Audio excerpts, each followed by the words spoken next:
Terima kasih Tuan Yang di-Pertua. Perbahasan saya pada hari ini dikategorikan kepada 4 tumpuan tajuk. Yang pertama, berkenaan dengan sistem penjagaan kesihatan. Kedua, keperluan untuk menaik taraf jalan raya, air, sistem pembentungan dan tapak loput sampah. Ketiga adalah masalah kekurangan projek rumah kos rendah PPR. Dan yang keempat, pelan membaik pulih ekonomi sandakan menerajui endemik COVID-19. Tuan Speaker, saya akan bermula dengan sistem penjagaan kesihatan memandangkan kita masih berada dalam krisis kesihatan dan kesihatan awam juga telah menjadi bahan perbincangan utama di seluruh Malaysia. Susulan kita akan memasuki fasa endemik pada 1 April. Adakah kemudahan kesihatan awam kita di Sabah khasnya disandarkan akan mampu mengatasi COVID-19 sekiranya berlaku lagi lonjakan kes sekali lagi? Bulan lepas apabila gelombang Omicron melanda Hospital Duchess of Kent di Sandakan. Juga sekali lagi mengalami kekurangan katil untuk pesakit dengan begitu pantas. Klinik pakar hospital juga terpaksa ditutup. Sebahagiannya kerana sumbernya telah dialihkan kepada kes COVID dan rawatan dan kes pembedahan bukan berkaitan COVID ditangguhkan lagi. Populasi Sandakan telah berkembang lebih 1/2 juta dan kami juga akan menjadi taraf bandaraya tahun ini. Bagaimanapun, hospital Sandakan juga kekal hanya satu-satunya kemudahan hospital awam dan jumlah katil kekal 400 unit sejak blok barunya siap sepenuhnya pada tahun 2007. Tuan Speaker, setujukah tak nisbah katil hospital per jumlah populasi di Sandakan adalah tidak munasabah? Sebagai sebuah bandar kedua terbesar di Sabah, Sandakan memerlukan sebuah lagi hospital awam untuk meningkatkan standard perkhidmatan penjagaan kesihatan kami. Saya menyeru kepada Yang Berhormat Menteri Kesihatan untuk membuat lawatan ke Sandakan, jangan saja ke Tawau, dan memasukkan bangunan Hospital Duchess of Kent 2 di bawah rancangan Malaysia RMK ke-12 dengan melengkapkan Jabatan Kardiologi untuk memberikan perkhidmatan kepada seluruh pantai timur Sabah. Ketika ini hanya terdapat satu jabatan kardiologi untuk seluruh Sabah yang terletak di Hospital QE2 di Kota Kinabalu untuk rawatan ribuan pesakit jantung dan perjalanan dari Sandakan ke Kota Kinabalu dengan kenderaan yang dengan jalan raya yang berbonggol-bonggol selama 6 hingga 8 jam adalah sangat sukar dan mencabari. Yang di-Pertua, Sandakan akan menjadi bandaraya yang kedua di Sabah pada tahun ini. Dan banyak jangkaan juga seiringan dengan penaik tarafan Sandakan kepada status bandaraya.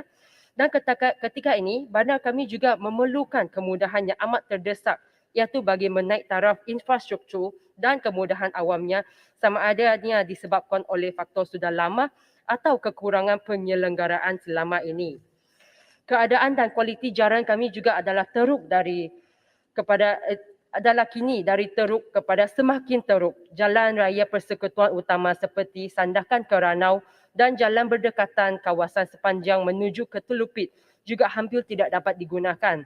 Projek Lebuh Raya Pen Borneo masih dalam perbinaan. Kami sangat amat memerlukan satu pelan induk jalan pengangkutan awam antara Sandakan, Lahad Datuk, Tawau dan Kota Kinabalu. Gangguan bekalan air juga adalah satu isu utama yang dihadapi rakyat Sabah, khasnya di Sandakan. Kami semua telah muak dan penat apabila mendapat notis gangguan bekalan air jangkaan daripada jabatan air seperti yang ini. Hampir setiap hari kami akan menerima notis daripada jabatan air. Bagaimanakah boleh gangguan luar jangkaan ini berlaku hampir setiap hari? Sama ada pam rosak atau bekalan air terganggu kerana kebocoran berlaku atau isu gangguan takungan air Apakah perasaan anda jika anda tinggal di seperti kawasan Sentosa Apartmen Sandakan di mana hanya dapat bekalan air untuk 2 hari dalam 1 minggu dan ia berulang dalam sebulan berturut-turut? Justru kerajaan harus mengambil tindakan dengan segera dan jangan ada alasannya lagi. Berbilion-bilion dijana dari Sandakan dari Sabah tetapi masalah bekalan air yang basic tidak dapat diselesaikan. Bandar Sandakan juga menghadapi masalah serius berkenaan dengan sistem pembentungan berikutan paip pembentungan bawah tanah yang sudah luar dari kemampuan jangka hayatnya dan masih tidak diganti. Akibatnya, paip kumbahan yang terpecah telah menyebabkan pelbagai kejadian lubang terbentuk di tepi jalan atau sisa kumbahan mencemari kaki lima seperti dalam gambar ini. Gambar ini merupakan salah satu gambar yang saya terima daripada rakyat mengenai aduan ke atas sisa kumbahan yang mencemari kawasan kaki lima di belakang kedai mereka. Jadi, Tuan Speaker, selain itu, soalan saya kepada KPKT adalah adakah kementerian mempunyai satu ketetapan bagi amalan standard pelupusan sisa pepejal mereka? Banyak pihak berkuasa tempatan di Sabah termasuk Sandakan tidak mempunyai sistem tapak pelupusan sanitari yang betul dengan sisa pepejal yang membentuk seperti satu gunung sampah yang tinggi dan menyebabkan pencemaran udara dan air yang serius kepada kawasan sekitar. Bagaimanakah KPKT berhasrat untuk menyelesaikan masalah ini? Yang di-Pertua, Sandakan merekodkan jumlah yang tertinggi rumah setinggan bagi seluruh negeri Sabah dan dianggarkan terdapat hampir 38,000 orang ketika ini tinggal di rumah setinggan itu di Sandakan. Bagaimanakah tiada projek PPR baru yang dirancang untuk Sandakan di bawah RMK 12 yang mana ini juga tidak masuk akal jika melihat berdasarkan jumlah setinggan yang tinggi di daerah Sandakan. Justru saya menyeru kepada Yang Berhormat Kepala Batas untuk mengkaji semula program PPR untuk Sandakan di bawah RMK 12. Tuan Yang di-Pertua, poin yang saya seterusnya adalah mengenai kad warga asing dan isu tanpa negara. Skim kad warga asing yang diumumkan oleh Menteri Dalam Negeri pada bulan lepas telah banyak menyebabkan kegusaraan di kalangan penduduk tempatan Sabah kerana ia kurang tulus dan tiada maklumat yang lanjut. Saya bersedia untuk menyokong skim ini tersebut jika menteri mampu menjawab beberapa soalan yang sangat basic seperti the 5W and 1H. Who, siapa, when, bila, what, W, apa, why, mengapa dan where di mana, how, bagaimana mengenai skim tersebut. Hanya soalan-soalan yang sangat basic. Jadi saya menyeru kepada Yang Berhormat Menteri Dalam Negeri jangan untuk membuat sesi taklimat bersama semua ahli parlimen sebelum membuat pengumuman yang sebesar tersebut dengan secara tergesa seperti yang telah dilakukan beberapa kali yang lalu. Selain itu, skim kad warga asing ini dilihat tidak akan menangani isu ribuan orang tanpa kerakyatan atau tanpa negara di Sabah. Ramai anak di Sabah kekal tidak berwarga negara dan kebanyakannya adalah ibu bapa mereka tidak mendaftar perkahwinan mereka dengan betul apabila mereka dilahir di Malaysia. Sekiranya kerajaan tidak bersedia untuk memperakui golongan anak-anak ini, maka kerajaan perlu tampil dengan alternatif untuk mengatasi isu yang lama menyusul ini. Tuan Yang di-Pertua, ekonomi Sabah telah terkesan dengan sangat teruk oleh pandemik.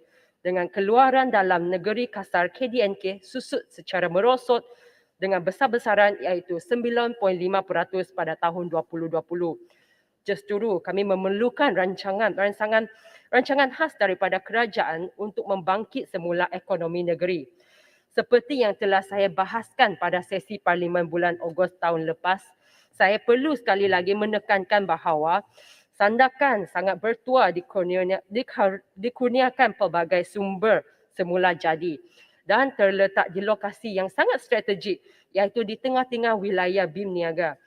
Dengan mewujudkan satu zon perindustrian bebas di Sandakan, ia boleh menjadi pusat pertumbuhan utama pantai timur Sabah dengan memainkan peranan dalam perdagangan dan logistik melalui laut dan udara untuk membantu memacu pembangunan aktiviti hiliran, minyak sawit dan industri lain. Seterusnya, dengan projek pemanjangan landasan lapangan terbang Sandakan baru-baru ini, ianya dapat menampung lebih banyak pesawat yang lebih besar, ini juga merupakan masa yang tepat dan emas untuk menjadikan Sandakan lapangan terbang Sandakan antarabangsa yang kedua bagi negeri Sabah. Bagi meningkatkan kedudukan Sabah sebagai hub wilayah BIM niaga. Saya yakin dengan zon perindustrian bebas dan lapangan terbang antarabangsa untuk sandakan ini akan menjadi satu rangsangan yang amat diperlukan untuk Sabah pulih daripada kesan buruk pandemik. Dengan pemulihan ekonomi Sabah, dengan rancangan pemulihan ekonomi Sabah, barulah kita dapat mencipta lebih banyak peluang pekerjaan untuk para belia saya di Sabah. Kebanyakan mereka tidak dapat mencari pekerjaan di Sabah dan telah sekarang menetap di Semenanjung Malaysia. Kerja-kerja sambilan seperti Grab Rider ataupun Food Panda merupakan pekerjaan bersesuaian sebagai kerja sambilan to earn extra income dengan izin. Apa yang kami perlukan adalah industrial trained worker dengan izin. Salah satu pekerjaan yang amat diperlukan oleh di Sabah, terutamanya di Sandakan, adalah seperti tukang membaiki enjin besar seperti backhoe dan seterusnya. Dengan lebih banyak skilled worker dengan izin, barulah Sabah dapat meningkatkan standard of living. Kita mesti menggunakan tenaga daripada para belia kita yang penuh dengan para belia dari Sabah supaya mereka dapat di upskill, upgrade dengan supaya mereka tidak hanya menjana pendapatan yang basic sahaja. Dengan itu, saya ingin mengakhiri perbahasan saya dan saya berharap semua poin yang saya bangkitkan tadi dapat dijawab oleh menteri-menteri yang berkenaan dengan sebaiknya. Sekian dan terima kasih. Terima kasih Yang Berhormat Sandakan.